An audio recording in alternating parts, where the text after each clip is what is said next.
y a un joueur sur cette planète que la FIFA protège, c'est Lionel Messi. Avant de m'insulter dans les commentaires, on retourne en 2022. Les décisions en faveur de l'Argentine étaient tellement aberrantes qu'elles n'avaient même pas besoin d'analyse. La tête de Virgil van Dijk, après les quarts de finale, a tout dit. C'était le regard d'un homme qui venait de comprendre ce qui se passait vraiment. Et dans cette Coupe du Monde, j'ai vu exactement la même expression sur les visages des joueurs algériens. Premier match, première mi-temps, Messi marche sur un adversaire par derrière. Si c'est n'importe quel autre joueur, carton rouge direct, sans discussion. Mais parce que c'était Messi, le VAR n'a même pas appelé l'arbitre au moniteur. Même pas. Non, là par contre c'est une dinguerie, frère.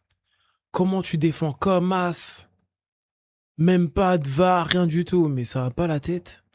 Non, il est trop protégé. Un jaune. Les joueurs algériens sont restés plantés là, les bras écartés, sans comprendre ce qui se passait. Et la suite, hat-trick. La Coupe du Monde a son compte de fait et l'argent continue de rentrer. La FIFA profite de chaque seconde de la dernière Coupe du Monde de Messi pour maximiser les profits. Et quel arbitre aurait le courage d'expulser Messi à la 30e minute du match d'ouverture? Il serait viré avant même d'atteindre les vestiaires. Mais voilà l'autre côté, et je dois être honnête. C'est vrai les gars, premier match de Messi contre l'Argentine, etc. Tu lui mets un carton rouge, frérot, on va te gommer, hein. Rien de tout ça n'efface ce qu'il est vraiment.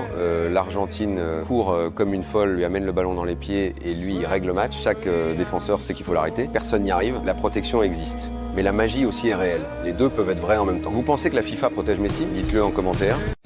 Ouais, moi je pense qu'il y a de la protection. Je pense qu'il y a de la protection les gars.